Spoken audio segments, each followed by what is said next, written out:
forever grateful. The production is directed by Miss Debbie Fisher. The show is one of 6 offerings we have this season.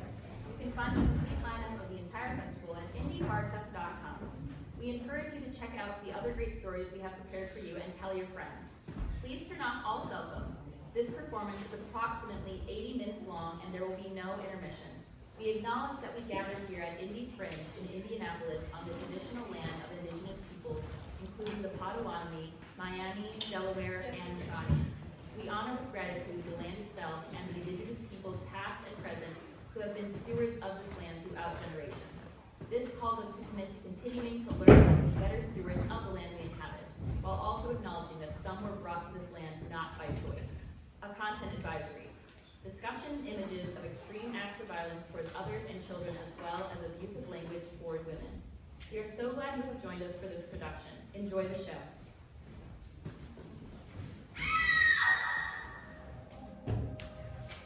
If only Argo's hollow hole had never flown to the land of Focus, through the dark blue clashing rocks.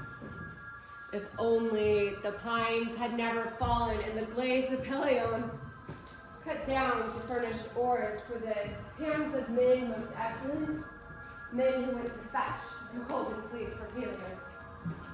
For then my mistress Medea would never have sailed for Euripides towers, heart struck with passionate desire for Jason, or persuaded Peleus' daughters into killing her own father, and now be dwelling here at Corinth with her husband and her children, bringing pleasure by this exile to the citizens whose lands she reached, and benefiting Jason with compliance in all things.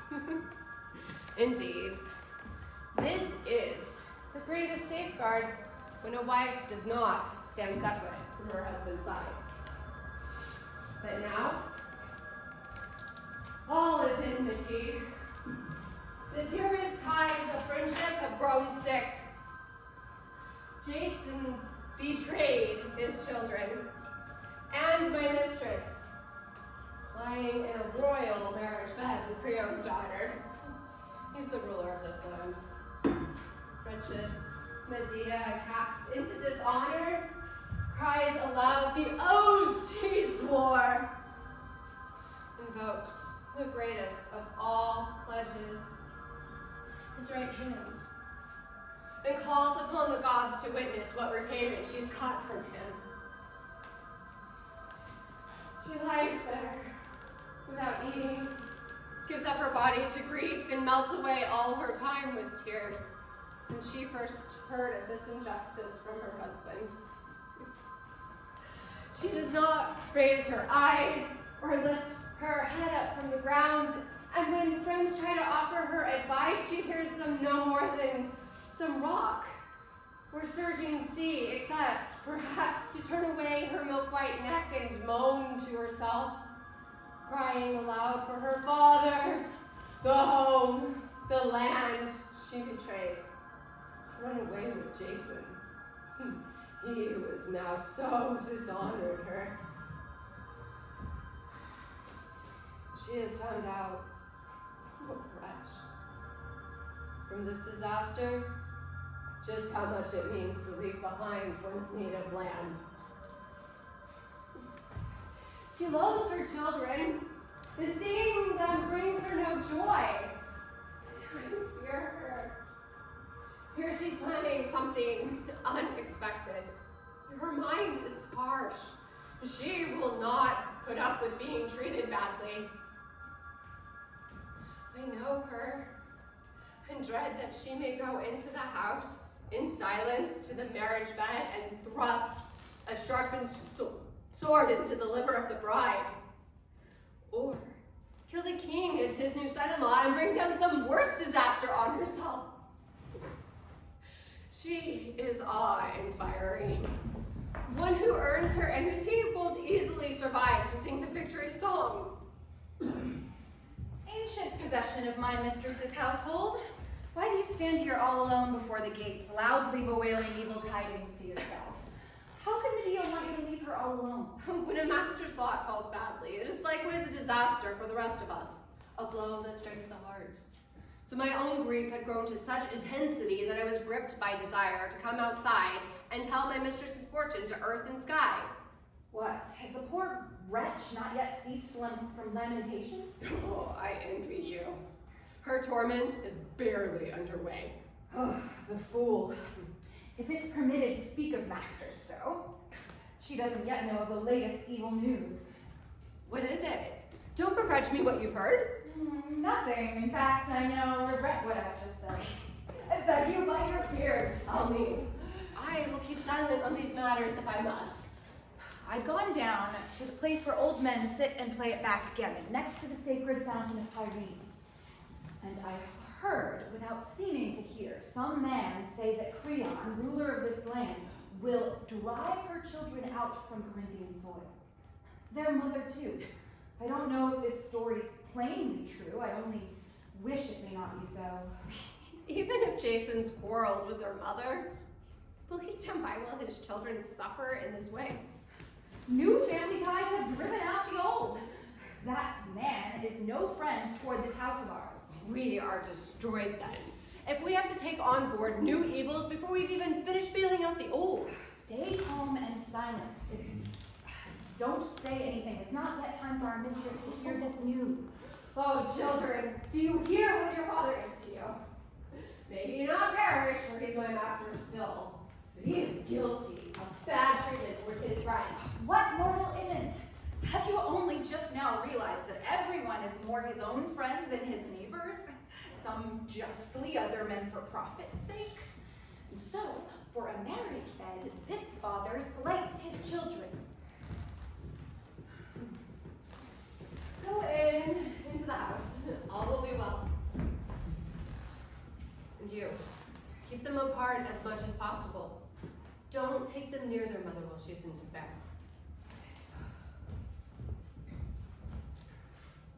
I've sometimes seen her eyeing them, glaring like a bull as if to act. She will not cease from her rage, I know, until she's crushed someone.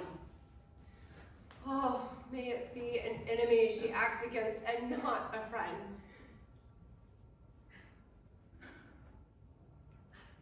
I'm so unhappy, so miserable in my troubles.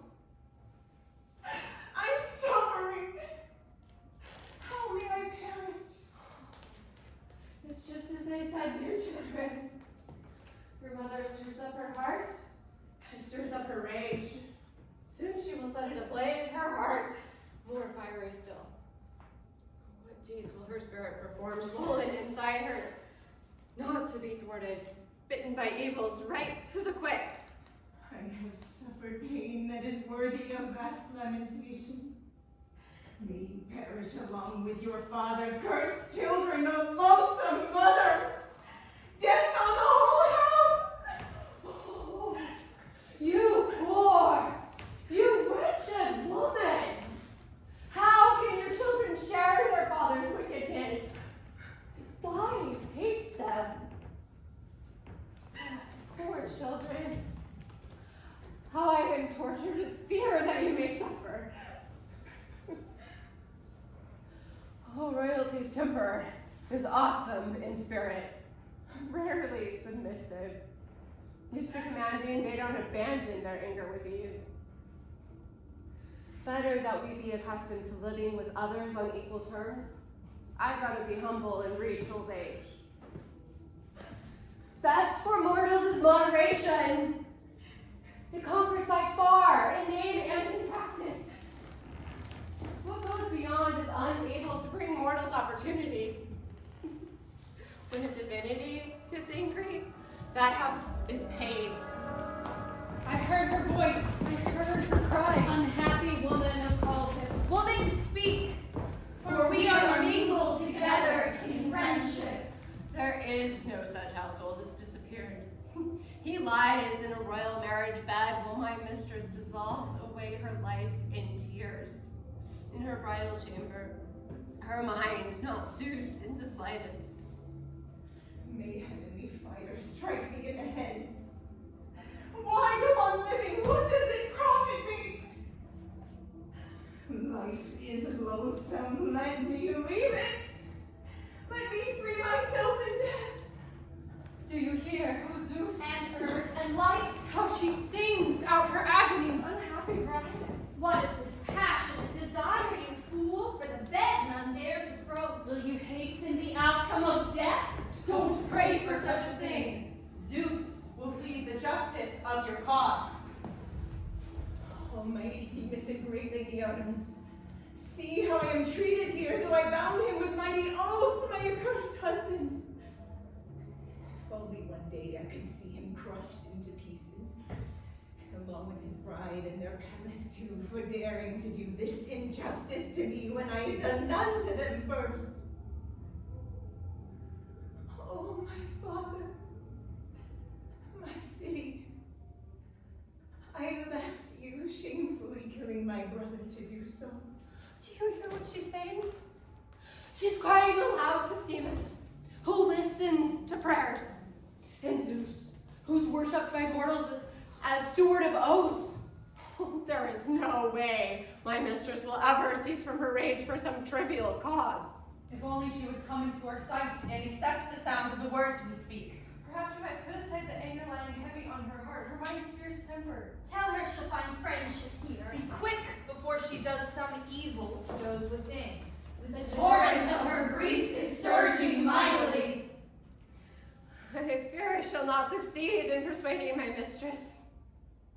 But still, I will grant you this further favor of my own toil. And yet, when anyone approaches her offering words, she turns on her servant like a wild bull. She glares like Euripides, who's just given birth. You'd be right if you said mortals of old were clumsy, not clever. For it was they who invented songs for feasts, songs for banquets and dancing together, bringing delightful sounds to our lives. But no mortal invented a way that banished loathsome pain. It is this that makes death and dread fortune bring down a house. It would benefit mortals to heal such things with song. Feasting, why raise up a cry in vain at feasts that are laden with food? Feasting itself will give its own satisfaction, giving to mortals its own delights. She sends forth painful, piercing cries of grief against her evil-wedded husband, traitor to her bed. She's been unjustly treated, and she calls upon Themis, daughter of Zeus, guardian of oaths, Who carried her away to Greece over the sea by night. through the salty Bosporus, Gate of the boundless Black Sea.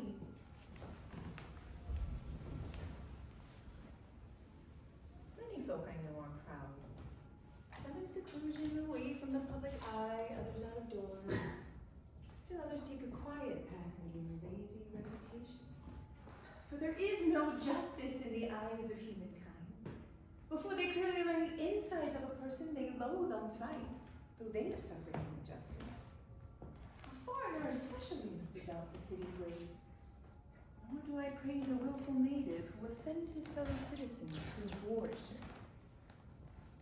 As for myself, this unexpected blow has crashed down on my head, destroying my spirit. I am crushed. I've lost my joy and my friends.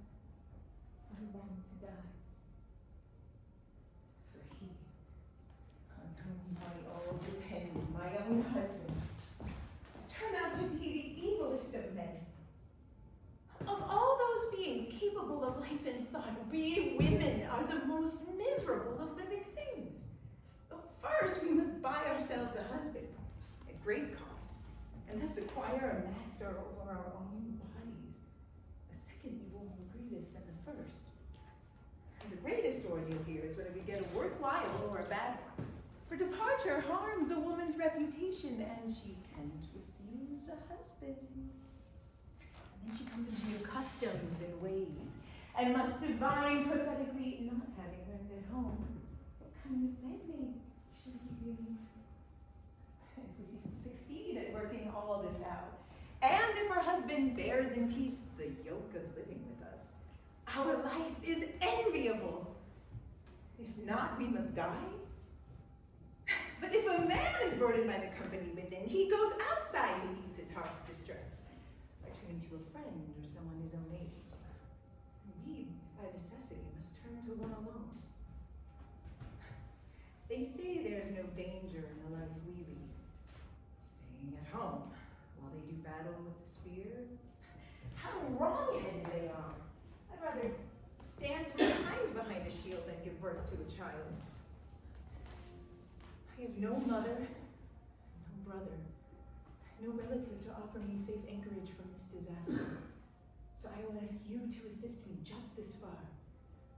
If I can discover some path, some device to make my husband pay the just price for his evil deeds, along with his bride and her father too, stay silent. Elsewhere, womankind is full of fear, a coward both in self-defense and at the sight of steel. When injustice enters her marriage bed, no mind exists that is more bloodthirsty. Justly will you pay your husband back, Medea. I am not surprised that you are grieved by your misfortune. But here's Creon, this land's lord, coming to bring the latest news about his plans. You there, you with the scowling heart and face and the heart enraged by your husband. You, Medea! I order you to leave this land in exile, taking with you both your children. No delays. I shall enforce these words myself. I will not leave for home again until I've cast you out beyond the limits of this land. I am utterly destroyed. My enemies have already spread their sail before the wind. I have no place to land and save myself from doom. Though I have been treated badly, I must ask, for what reason, Creon, do you send me from this land? No need to wear a cloak of words. I am afraid you'll do my daughter some irreparable harm. Many considerations go into this fear. By nature, you're clever, skilled in evil arts, and you are in pain, bereft now of a husband's bed. You're threatening, or so they report to me, to act against the bride, her father, and the groom. I'd rather guard against this now than suffer it. Better for me to earn your enmity today, woman, than soften now and later mourn for it. It wouldn't be the first time, Creon. In the past, my reputation has injured me and done great harm. A man of prudent nature shouldn't educate his children to be cleverer than other folk. Besides the idleness this brings, they gain hostile resentment from their fellow citizens. For if you teach a fool new ways of cleverness, you will by nature seem useless, not clever at all. And if the city thinks you're better than those who seem sophisticated, they'll be pained. And such is the fortune of my experience. Because I'm clever. Some are resentful, others think I'm quietist, others the opposite, and others just dislike me. But I'm really not so very clever. So, you're afraid of me. That you'll suffer something jarring. Do not dread me, Creon. I'm in no place to transgress against a man, a king. You've done me no injustice. You just gave your daughter away as your heart instructed. As my husband might attest. You acted sensibly. I don't resent it if things turn out well for you. Good luck to you. Enjoy your marriage. Just let me stay in this land. Though I've been treated unjustly, I shall stay silent, conquered by superior strength. Your words are soft to hear, but I still shudder with the fear you're planning something evil in your mind. In fact, I trust you less now than I did before. It's easier to guard against a woman or a man of fierce heart than a clever, soft one. Get out now. Not one word more. You've no reason to delay.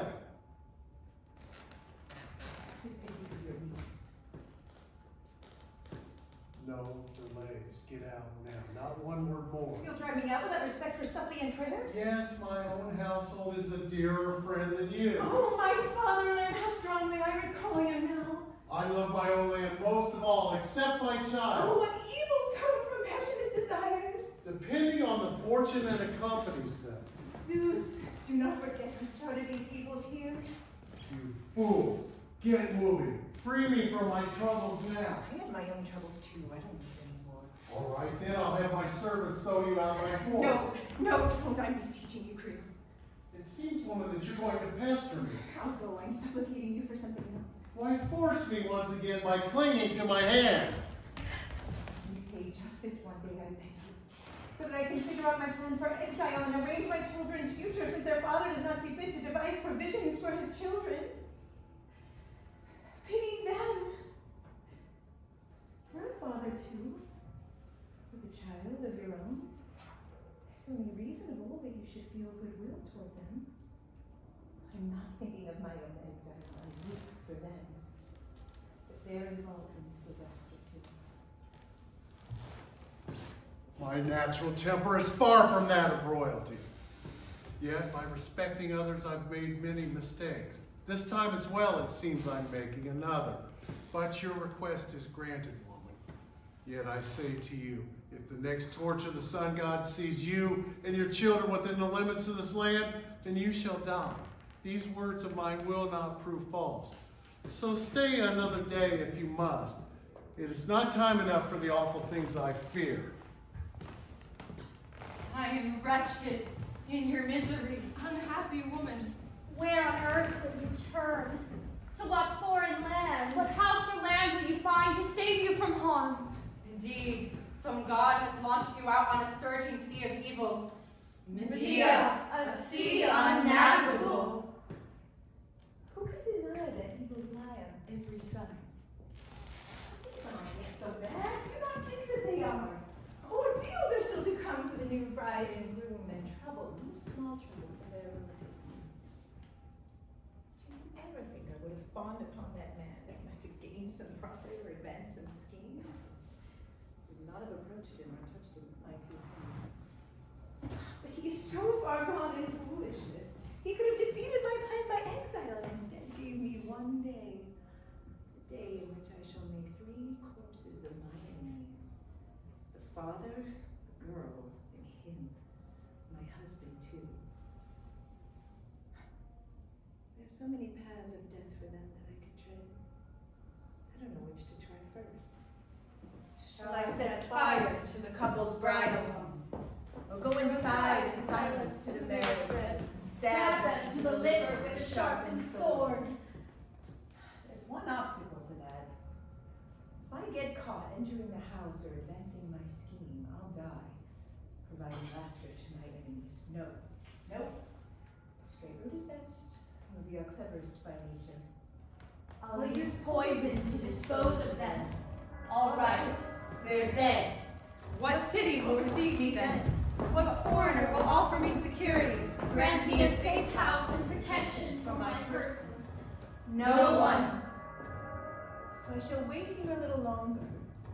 And if some tower of safety does appear to me, I'll go about this bloody deed with silent guile. if intractable disaster drives me forth, I'll grasp the sword myself, though I shall die for it, and kill them, following the daring, valiant path.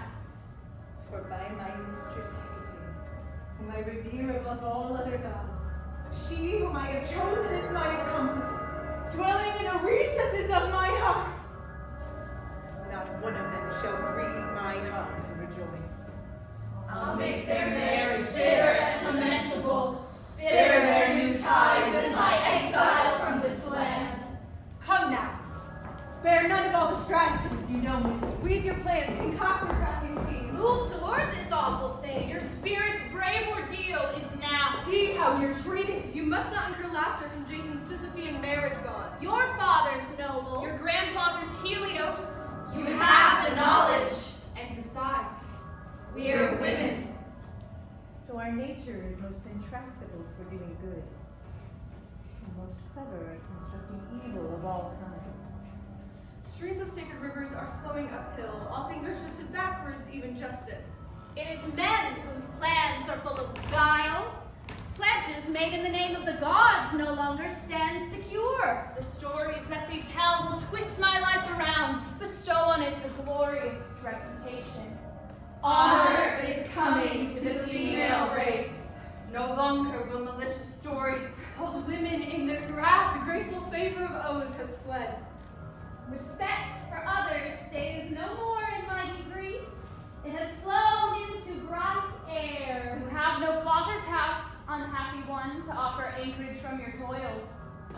queen rules in your marriage bed. Another is the mistress of your house. It's not the first time. I've often seen how savage rage becomes an evil that's intractable. You could have kept this house and land if only you had lightly borne the plans of the more powerful. But your own foolish words have caused your banishment. It's all the same to me. I don't care if you say unceasingly that I'm the evilest of men. But as for what you said against the royal house, consider your punishment by exile as all profit. I tried to dispel the anger in King Creon's raging heart. I wanted you to stay, but you stuck to your folly, to your evil words against the royal house. This has caused your banishment. Even so, I am not one to reject my friends. I come here today, woman, with your best interests in mind, so that you, with the children, will not be destitute or needy in your banishments. Exile is dogged by many evils, and however much you may loathe me, I can never think an evil thought of you. Unutterably evil man. My tongue can't speak more evil words than these for your unmanliness. You've come to me? You've come, most greatly hated enemy of the gods, myself, and the whole human race. This conduct isn't boldness or brave daring. To do evil to your friends and then look them in the face? No. It's the greatest of all human sicknesses. Shamelessness. And yet I'm also glad that you've come. For speaking evil words to you will lighten my spirit, and you hearing them will suffer pain. I shall begin my speech where everything began. I saved you. As the Greeks well know, and all those who came and sailed on that same ship, the Argonauts, when you were sent to master the fire-breathing bulls by yoking them and then sow the field of death, I killed the snake that wrapped many coils around the golden fleece and kept it safe unsleepingly. And by this means, I held up safety's light for you. I betrayed my father, my house, came to yours, Peleus' land with you, impelled less by my cleverness than the impulse of my heart. I caused King Peleus an excruciating death by the hands of his own children and ruined his whole house. And you, most evil of all men, were treated thus and then betrayed me, gaining a new marriage bed though children had been born. If you were childless still, this passion for a marriage bed could be excused. But as it is, the trust that's pledged in oaths is gone. I don't know if you think old gods have retired or new rules apply to mortals nowadays, since you know very well you broke your oath to me. And this poor right hand which you so often grasp, and these knees as well. It was in vain that we were touched by such an evil man and cheated of our hopes. Share my thoughts with you as if you were a friend. Hopes I don't expect to be treated well. But still, my questions will show up your shame still more. Where am I to turn to now? My father's house? But I betrayed it. And my house. And my father to go with you. Peleus' daughters? Yeah, they gave me a fine reception in the house where I killed Peleus. For you. That's how things stand right now. I am at enmity with friends at home, and I have made enemies with those I shouldn't have done evil to, just to do you a favor. And in return, how blessed you've made me among Greek women. What a wondrous husband I've got. What a trusted one. If I am to be cast out into exile, bereft of friends, a woman all alone with just her children? Yet a fine reproach for a new married man. Your children and the one who saved you wandering as beggars. Zeus, why did you furnish humans to have clear evidence of bold to spot for this fate? To place no natural stamp upon the body of a man so that we could be The anger that's provoked when friends engage in strife with friends is awful. It's difficult to cure. I must be an evil orator, it seems. But like a worthy steersman of a ship, I must reef up my sail and run narrow canvas to escape the painful lashings, woman, of your tongue. You build to excess the things you did. I do believe that Cyprus was merely one of God's immortals who brought safety to my voyage. You have a subtle mind, but it would give offense to put into words how Eros, with his arrows inescapable, forced you to save my life. But I won't talk about that too much. Where you did bring benefit to me, things had not turned out too badly. But in saving me like that, you gained more than you gave, as I will now proceed to show. First, you now dwelled in the land of Greece instead of on barbarian soil. You know of laws and justice, and you know how to use those laws rather than indulge in violence. Moreover, the Greeks have heard that you are clever, which brings you reputation. If you lived at Earth's remotest boundaries, there would be no word of you. For myself, I wouldn't want gold in my house or skill to sing a song more beautifully than Orpheus, if that fortress or fortune were conspicuous to all. But enough about my troubles. It was you who challenged me to this contest of words. And as for your reproaches against my marriage to the princess, I shall prove to you in this I have been first clever, second sensible, and thirdly, a good friend to you and the children. A good friend? Now, I left the land of Euripides and came here, dogged by many intractable disasters of all kinds. What lucky client could I have been more fortunate to make than this? An exiled man to marry a king's child. Did not do it as you threat, for hatred, for your bed, or to take on a new bride, or to compete by fathering new sons. Our children are enough, no criticism there. I did it so that we may live well and not be needy. I realize that everyone flees from the path of an impoverished friend, and to gain nurture for my children worthy of my house. So children, for the ones that I have with you, combine my families, binding them into one to make me happy. But why do you need further sons? But it would profit me by helping the children I have now by siring new ones. Is that plan so bad? You would agree if not for the marriage bed which frets you. You women, you are so far gone. You think that as long as things in the marriage bed go right, you have everything. But if disaster strikes the marriage bed, you take even the finest, most beautiful of things as acts of war. Better that mortals get children elsewhere and the race of females not exist. Then there'd be nothing bad at all for human beings. Oh, Jason, you have adorned these words of yours with skill. But even if it's rash to say so, I still think that And in betraying your own wife, you were unjust. Spare me your specious posturing.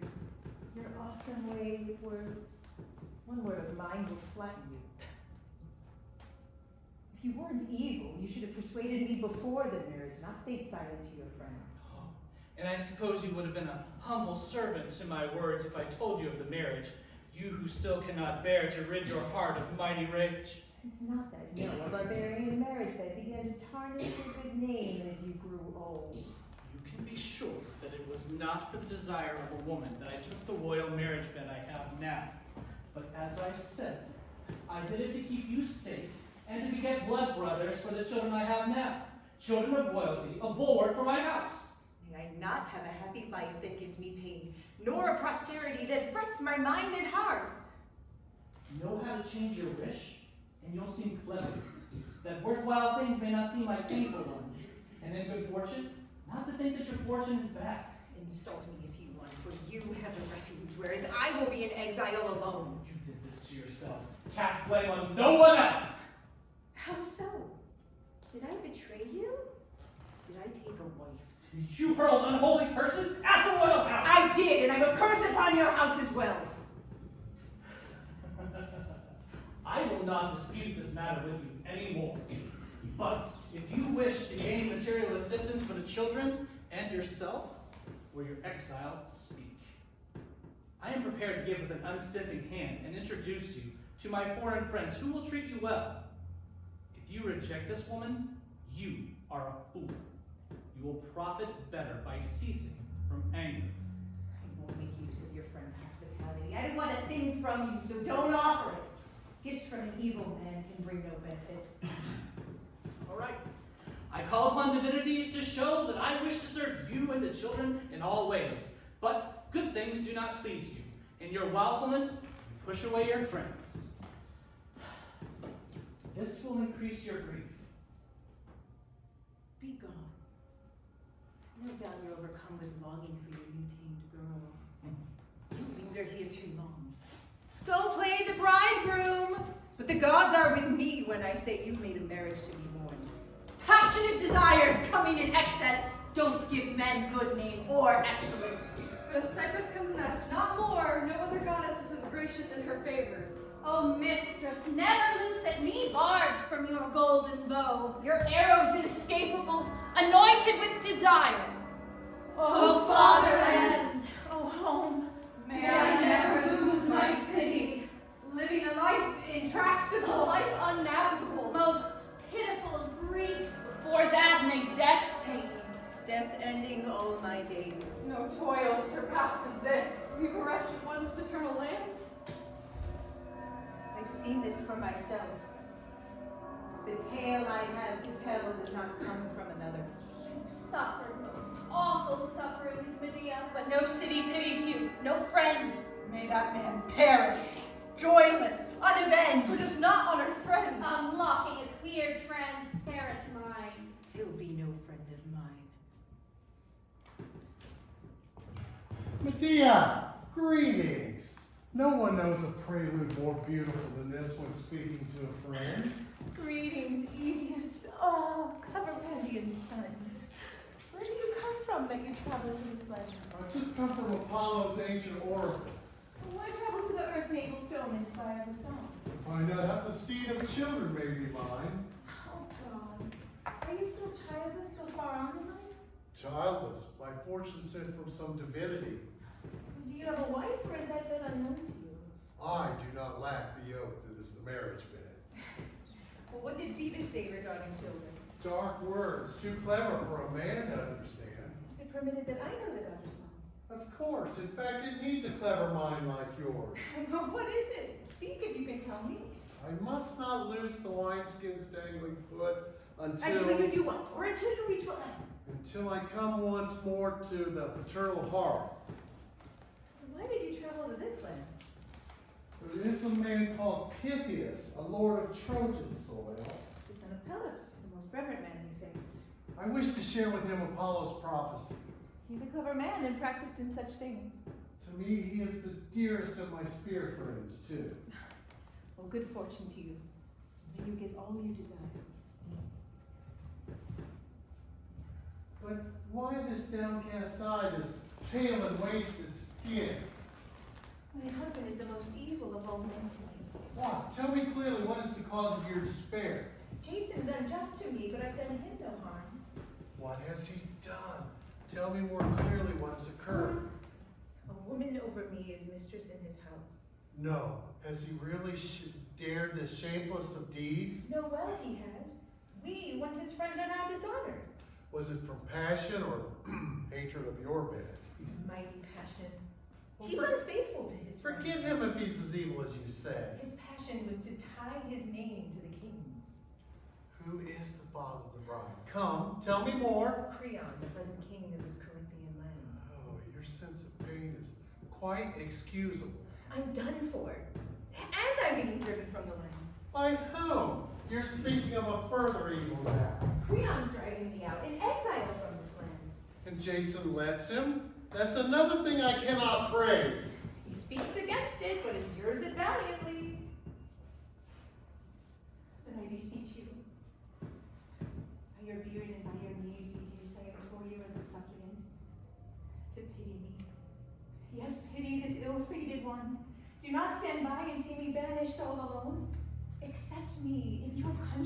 your house and hearth. And so may the gods fulfill your passionate desires for children. And so too may you die a prosperous man. You don't know what a lucky find you have in me. I can end your childlessness and make you capable of sowing fertile seed. I know of drugs for this. For many reasons, I am eager to bestow this favor upon you. Firstly, for the gods, then for the birth of the children that you promised me. And as far as that's concerned, I am entirely lost. Here's my position. Reach my land, and I shall try to welcome you just as a foreign friend. There's just one condition I stipulate. I do not want to take you with me from this land. Reach my house yourself, and you can stay in safety. I won't turn you over to anyone. But you yourself must first set foot beyond this land. I do not want to be held to blame by foreign friends. So be it. But a trusty pledge would give me everything I want from you, and that all would be well. Do you not trust me? What is it that's troubling you? I trust you. But the house of Peleus and Creon are my enemies. If they should come and try to take me from your land, You will not let them if you're yoked with oaths. If you just promise verbally without swearing to the gods, you might befriend them or believe their overtures. My side is weak, while theirs prospers with all the riches of a royal house. You demonstrate great forethought in the words you speak. If an oath seems best to you, I won't refuse. Indeed, this makes my own position more secure. It gives me an excuse to show your enemies and helps your lot feel more settled. Name your gods. Swear by the plane of earth, Helios, my father's father, and the whole race of the gods. That I shall do or not do what? Tell me the terms. That you yourself will never cast me from your land, or give me up of your own free will while you still live, if any of my enemies should come for me. I swear by the earth and the bright light of Helios and all the gods to stand by that which you stipulate. All right. Now, what might you suffer if you break this oath? May that which comes to impious mortals fall on me. Go on your way rejoicing. For now all is well. As quickly as I can, I'll come to your city. I've done what I shall do. Got the things I want. May Lord Hermes, escort of travelers, take you home, and may you accomplish that which you long for and think of so eagerly.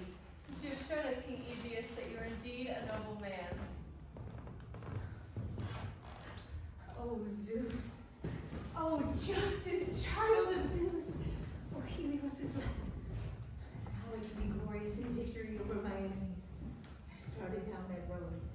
Now I can hope that my enemies will justly pay the price since that man has appeared. And serve me as a harbor just where my plan is weakest. I'll tie the anchor cable of my boat to him by going to Athena's town and citadel. And now is the time to tell you all of my plans. Receive my words without expecting pleasure from them. I'll send one of my servants to seek Jason out and beg him to come here to me into my sight. When he arrives, I'll speak soft words to him, saying that I've decided he is right and all is well. I'll say the marriage he has made with royalty. Betraying me as beneficial and well planned. I shall also beg him that my children may stay. I won't really leave them in this hostile land where they may suffer outrage from my enemies. But using them, I'll kill with guile the king's own child.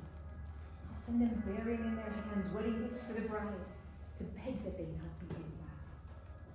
Fine, delicate robe, and a wreath of beaten gold.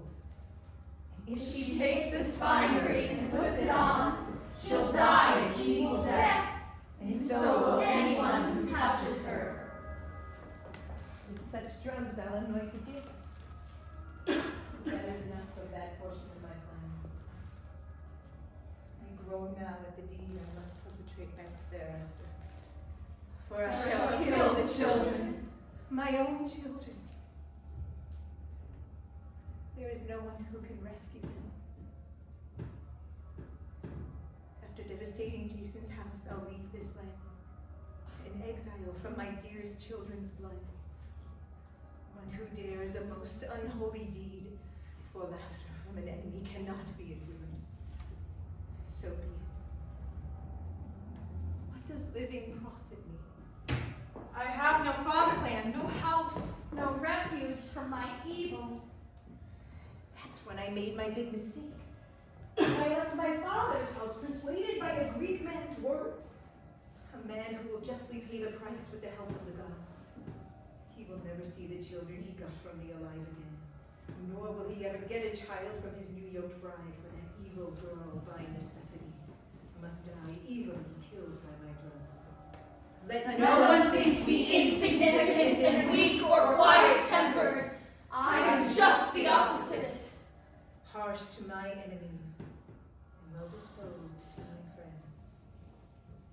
This is the life that wins most glorious renown. Since you have shared these words with us, and I both wish to help you, And support the cause of human law and custom. I prohibit you from doing this. Do you dare to kill the seed you bore? Yes, this is what will bite my husband to the quick. And make you the most miserable of women too. So be it. You Bring Jason here to me. You are the one I use for tests requiring trust. Tell no part of my resolve if you are loyal to your masters and alone born.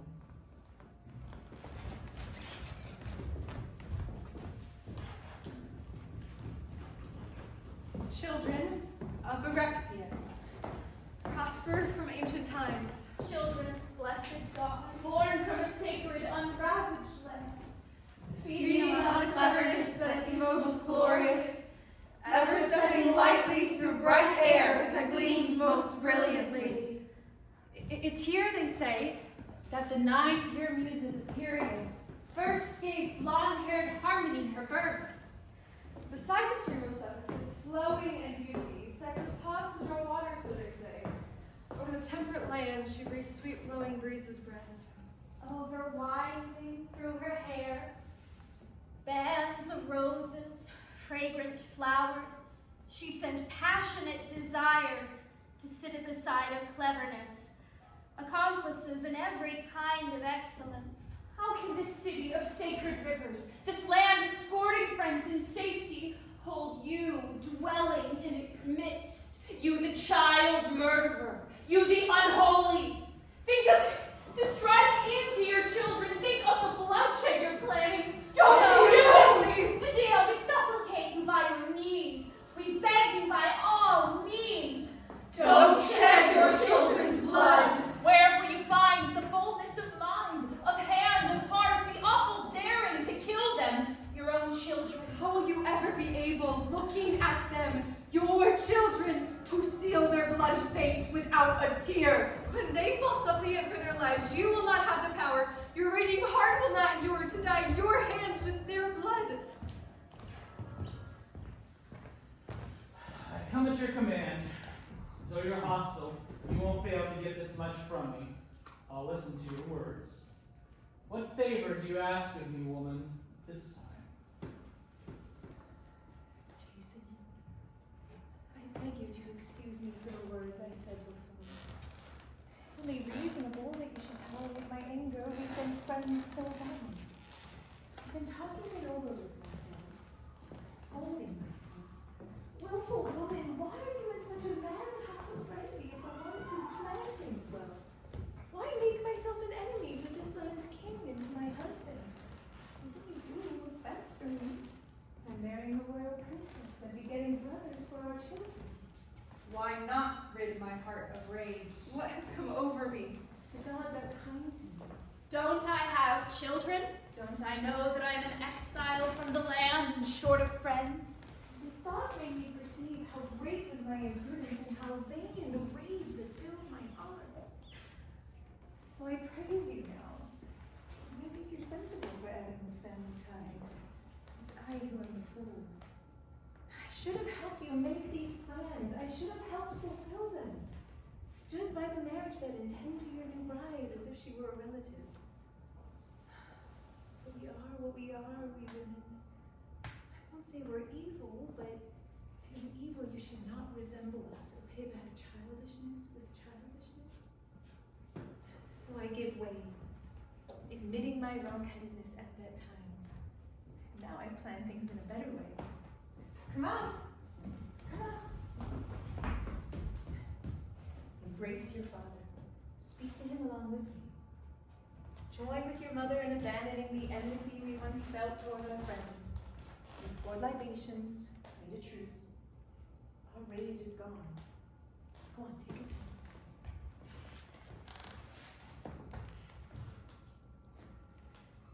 I cannot help but think of some hidden evil that the future holds. My children, will your lives be long? Will you still reach your dear arms out to me? How full of tears I am, how full of fear. I settled this quarrel with your father, but now I wet your tender faces with my tears. A dewy tear has sprung up in my eyes as well. And may the present evil not grow any worse. I praise these words, woman, yet I do not criticize your previous words. It's normal for the female race to rage when husbands smuggle a new marriage in. But your heart has come around to a better view. In time, you see the plan it is that wins, the actions of a woman who is sensible. And my children, your father has taken thought for you, and with the gods, guaranteed your safety too. I think you will one day be great leaders in this land of Corinth, side by side with brothers and sisters yet unborn. Grow up. Your father will take care of all the rest, along with any god who is well disposed to us. I want to see you nurtured into fine young leaders who will help me keep the upper hand over my enemies. But you, why do you wet your eyes with dewy tears? Why do you turn your pale white cheek from me? Why do you not accept these words of mine with joy? It's nothing, I was thinking of our children. Take heart. I shall make sure they are cared for well. I'll do that. I won't mistrust your words. But by our nature, woman is a tearful female thing. Why do you mourn these children so excessively? I gave them birth. And when you pray that they might live, pity consumed me as I wondered if they would. As for what you came here to discuss, a new part has been said, and now I'll explain the rest. The king has decided to expel me from the land.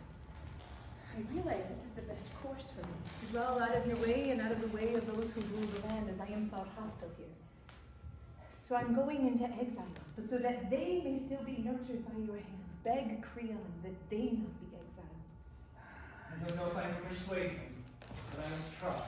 Command your wife, then, to beseech her father that they not be exiled from this land. Indeed I shall. What's more, I think I shall persuade her, if she is indeed a woman like all the rest. I shall share in these troubles too. I will give her the most beautiful gifts that human hands have yet to know. A fine, delicate robe, and a wreath of beaten gold. Our children will bear the gifts. Then she'll be happy in 10,000 ways, not just one. She'll have a man most excellent, yourself, to share her bed, and gain this finery, a gift from Helios, my father's father, to his heirs. The children will bear the wedding gifts in hand, enter the royal bridal chamber, and give them to your young bride. She'll be accepting gifts that cannot be criticized. You fool. Why let these things leave your own hands? Do you think the royal house is short on splendid robes or short on gold? Keep it. Don't give these things away. Or if my wife thinks anything of me at all, she'll value me more than gold. This I know. No, don't stop me. They say gifts persuade even the gods. And gold for mortals is worth more than 10,000 words. She's the one who's blessed by fate now. The gods raise her up. As for myself, I give a life to buy my children back from exile, but not just gold. Children, go inside that wealthy house. Go to your father's new wife, now my mistress. Supplicate and beg her that you not be exiled from this land. Here, give her this finery. Now here's the crucial point. She must accept these gifts herself with her own hands. Go quickly now. Bring back the news for which your mother passionately is no more hope for the children's lives. No more. Now they are walking to bloody death. The bride will accept the band of gold, accept her doom, unhappy one. Around her blonde hair, she will place with her own hands the finery of Hades. The grace of the gifts, their immortal gleam. These will persuade her to adorn herself with the robe and the gold wrought crown. She will dress as a bride of the dead. She will enter the fated snare of her death, unhappy one. She will never escape her doom. You too, you wretch, you evil wedded man, tied by marriage to royalty. Although you do not know it, you're bringing on your children destruction of their life, on your wife a loathsome death. Unhappy one, oblivious of your fate. I mourn for your grief too, O wretched mother of children, children you'll slaughter bloodily for a bride and her marriage bed. Your husband lives with another bedmate. Your bed he has lawlessly left. Mistress, the exile of these children is revoked. The royal bride took into her own hands your gifts with joy. She is at peace now with your children. What? Why stay there devastated when your fortune's good? Why do you turn your pale white cheek from me? Why do you not accept these words of mine with joy?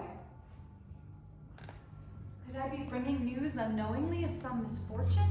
Was I wrong to think my news was good? I do not criticize you. You brought the news you brought. Then why cast down your eye and pour forth floods of tears? I do it by necessity. The gods and I in my wrong-headedness devised it so. Take heart. One day your children will bring you home again.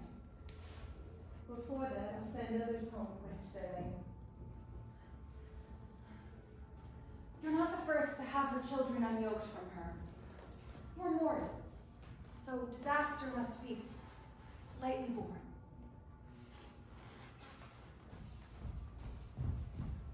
You still have a city and a house where you will always live. Bereft of your own mother, leaving me behind in misery. But I must go in exile to another land now, before I can benefit from you or see you happy, before I can arrange your splendid wedding, tend your bath and marriage bed, hold up the wedding torch. Sorry wretch that I am, for my own willfulness. In vain my children did I raise and nurture you. In vain I toiled and troubles tortured me to shreds, enduring cruel labor pains to give you birth. Unhappy woman that I am, I had high hopes for you. That you would tend me in old age, that when I died your hands would dress me for the grave, an enviable thing for human beings. But that's perished now, sweet thought. I will live my life bereft of you, a life of grief and pain. And you will never look at your mother again with those fierce eyes once you leave for a different kind of life. Why are you gazing at me with those eyes? Why smile this final laughing smile? What shall I do? My heartless deed disappears when I see their shining eyes. I can't do it. Farewell my plans. I'll take my children away from here. Why must I do this awful deed? Just to give their father pain when doing so will bring twice the evil on myself? I won't. Farewell my plans. But what's come over me? Do I want to incur laughter for leaving enemies unpunished? No. No, this must be dead. What cowardice it was in me that let these soft words come into mind. If anyone is not permitted to attend my sacrifice, that is of his own concern. I won't let this hand fail. Don't carry out this deed. Leave them alone, you wretched thing! Spare your children's lives! For Hades and children in San Logo, this cannot be. I will not leave them here to suffer outrage, to let my enemies bloodily slaughter them. In any case, it's necessary that they die, since they must. I'll kill them. I who gave them life. Wait, it's done. She already has a crown on her head, and the royal bride is perishing in that robe, I know it. And so I must take up a path most unendurable, and send them on one still harder to endure. And so I wish to speak to them. Girls,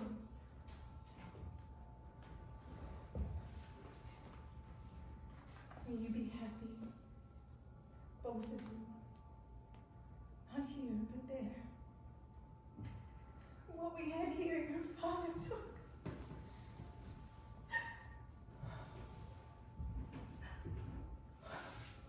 Sweet embrace, soft skin of my children, sweet pleasing breath.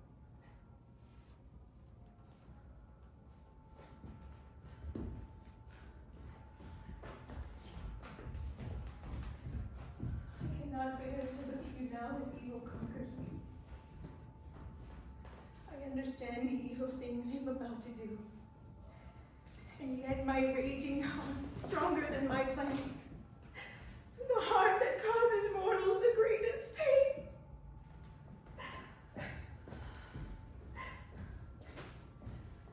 Often before this have I delved into subtler words and arrived at contests greater than those that the female race should seek out.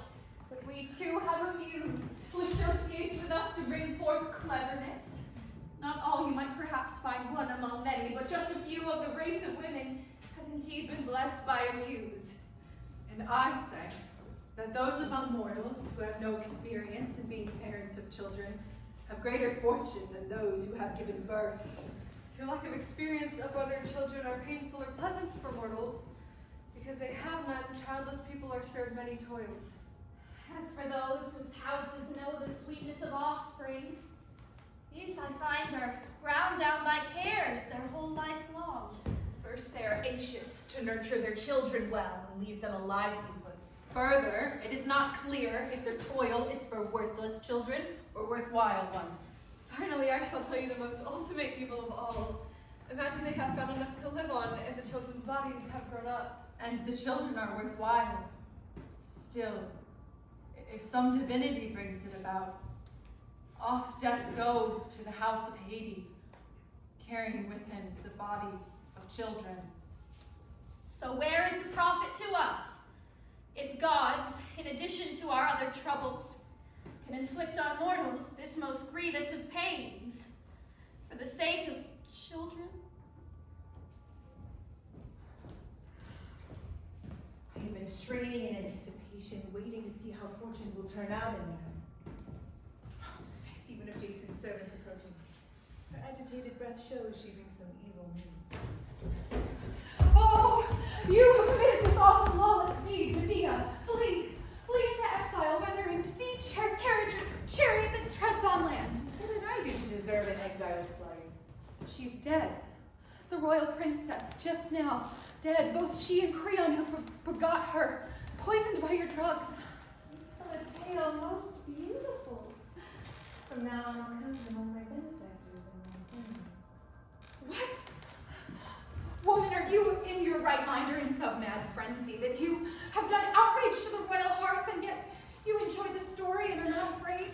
I could answer to what you ask, but do not rush, friend.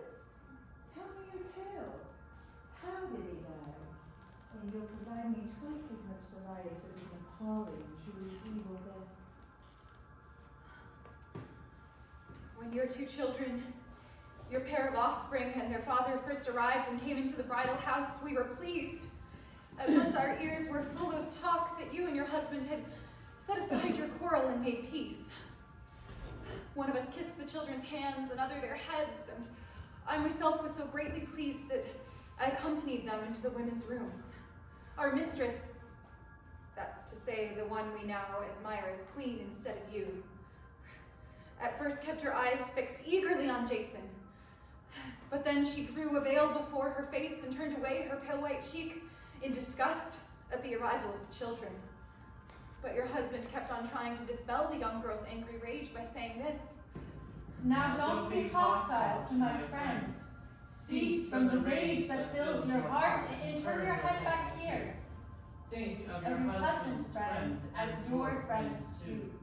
Accept the gifts and ask your father to rescind the children's exile as a favor just for me.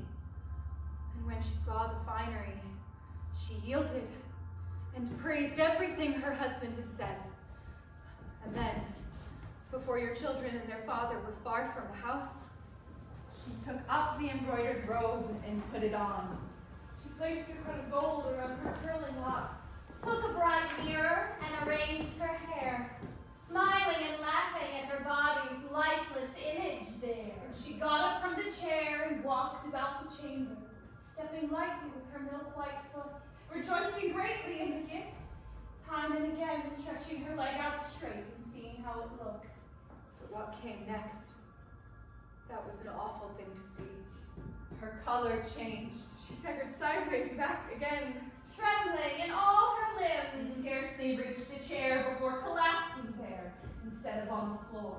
An old serving woman, no doubt thinking it was a fit from Pan or some other god, raised up a ritual cry of joy.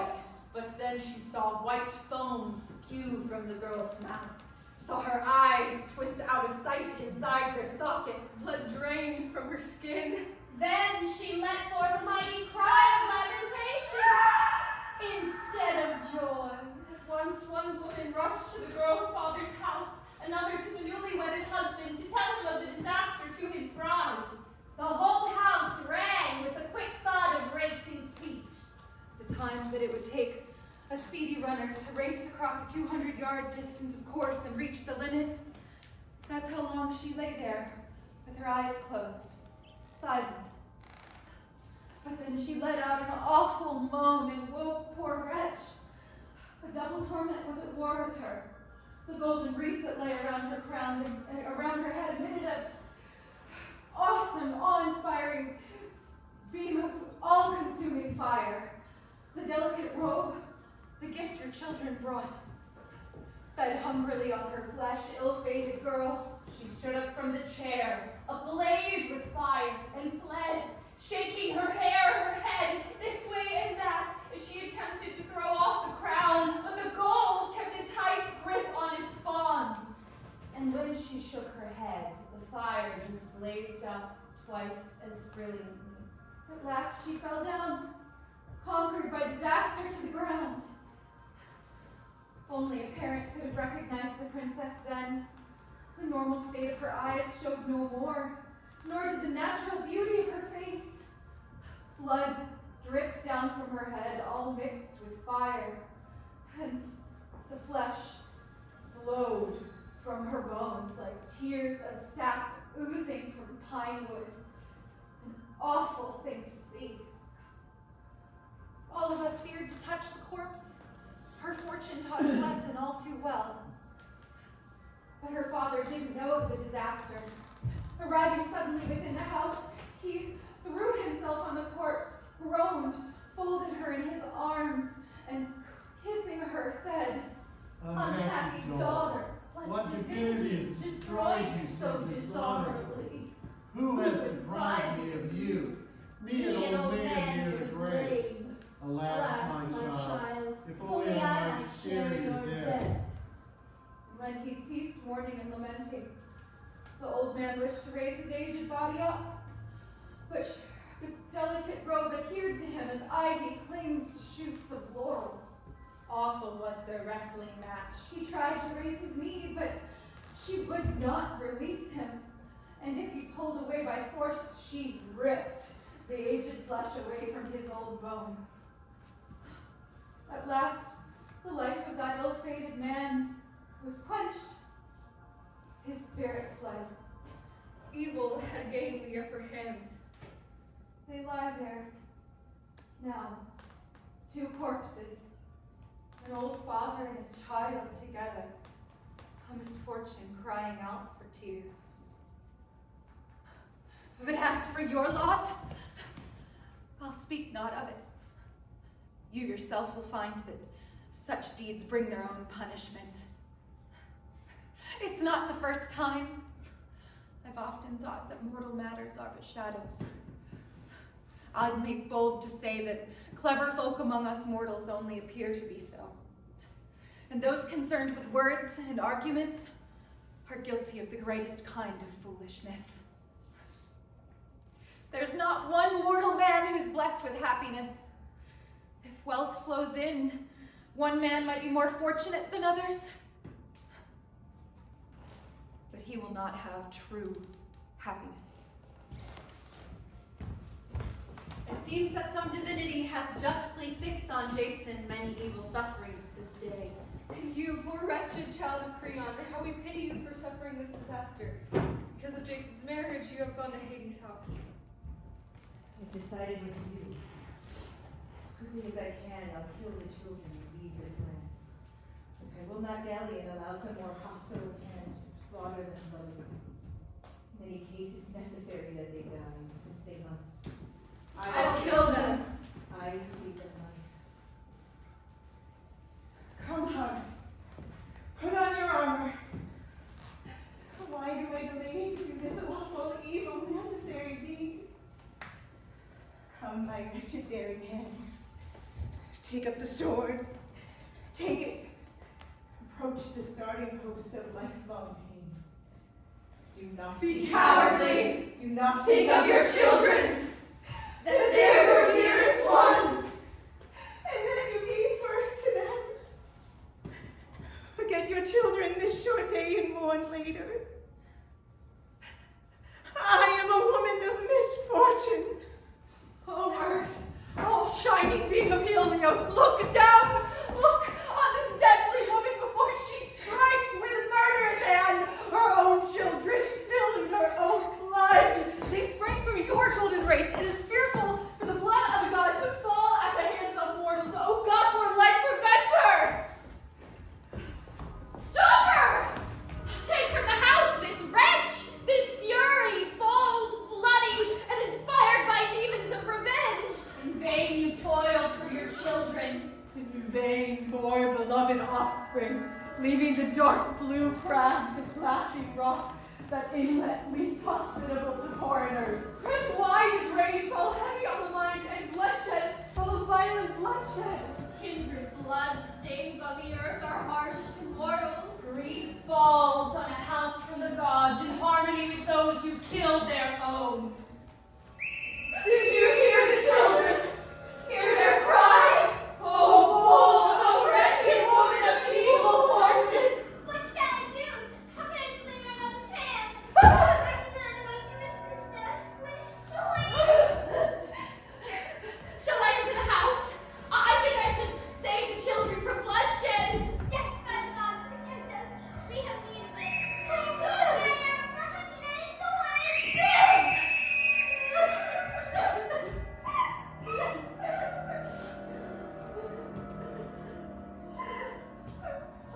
We must be of rock or iron to inflict this fate with our own hands. To kill the crop of children that we bore.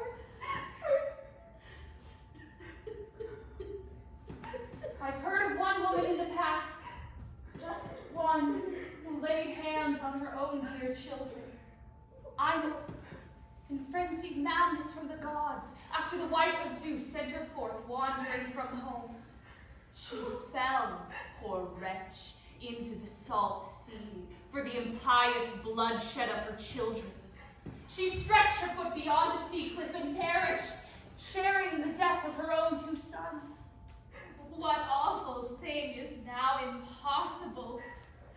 Oh, women's marriage bed full of troubles. How many evils you have done to mortals! Medea must conceal herself beneath the earth, or raise her body up upon wings into the bright air's depths, if she is not to pay the price of justice to the royal house. Does she think she can kill the leaders of this land and escape this house unpunished? But I am thinking less of her than of my own children. Those she has done evil to will do the same to her. But I am here to save my children's lives, lest they be hurt by some members of the royal family, seeking vengeance for their mother's bloody, impious deed. You don't know, Jason, how far gone you are in evils. Otherwise, you wouldn't voice these words. What is this? I suppose she wants to kill me too. Your children are dead, destroyed by their own mother's hand. What's this you say? Oh, she's destroyed me! You can be sure your children are alive no more. Where did she kill them? Outside or within the house? Open the gates, see your children's bloody death. Open the gates! Attendants may see as you can.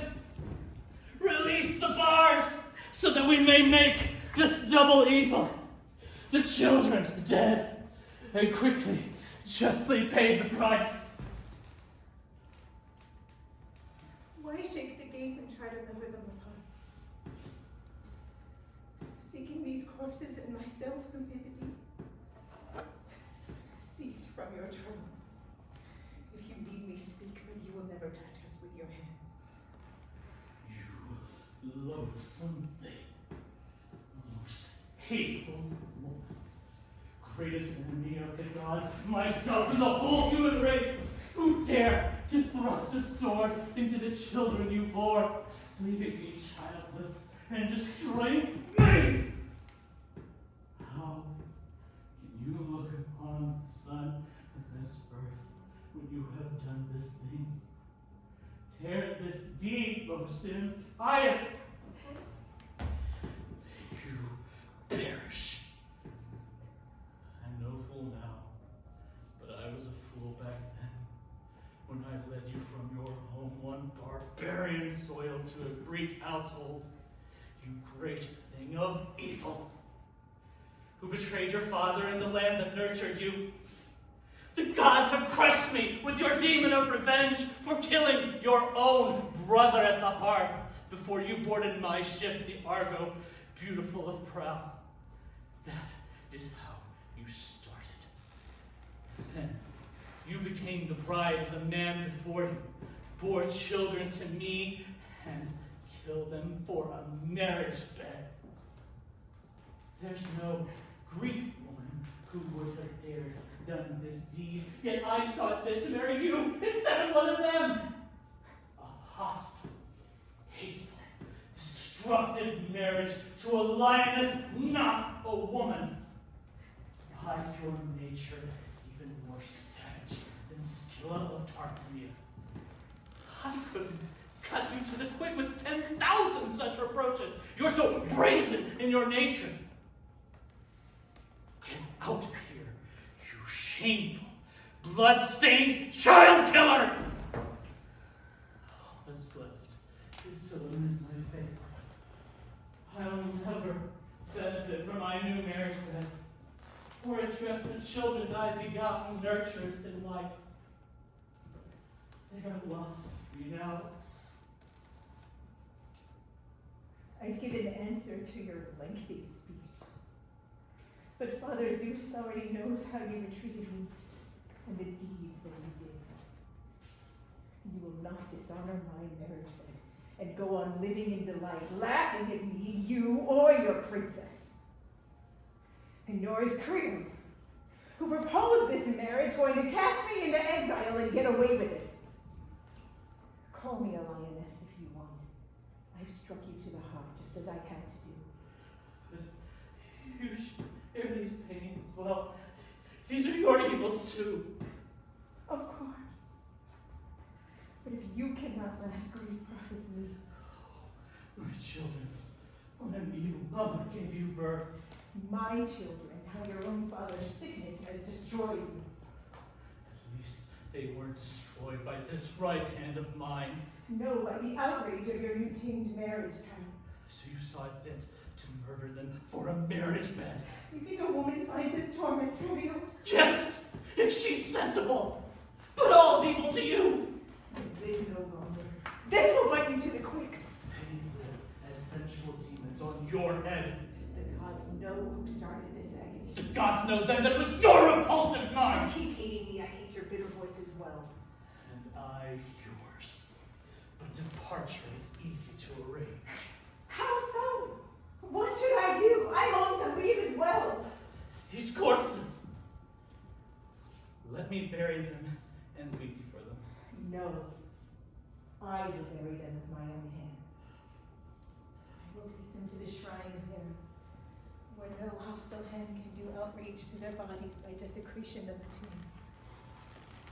And in this land of Sisyphus, I'll found a sacred festival of rites in payment for this impious deed. And then I myself will go to Euripides' land and live together with Aegeus, Penion's son. You will die an evil death, fit for an evil man. A remnant of the Argo will strike you in the head. A bitter outcome for our marriage wrong. May the children's fury destroy you and bloody justice. Who hears you? What god or divinity listens to you? False to your oaths and deceiver of foreign friends. You vile woman, destroyer of children. Go to your house and bury your wife. I am going bereft of my children. You are not yet mourning. Just wait till you're old. Dearest children. To their mother, not you. But you killed them. To agonize you! Oh, how I long to embrace the face of my beloved children, wretch that I am. Now you address them? Now you embrace them? Then you rejected them. In the name of the gods, let me touch my children's soft skin. Your words are hurled in vain. This cannot be. Zeus, you see how I'm driven away, how I'm treated by her, this vile, blood-stained child killer. But as long as I'm able, as long as I can, I'm born. I call upon the gods, I call upon the divinities. You have murdered my children! Nor will you let these two hands touch them and bury their corpses. Better I had never begot them than to see them destroyed by you.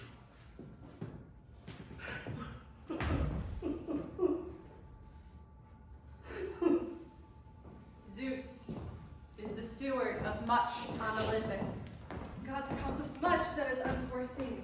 Things that seem certain are not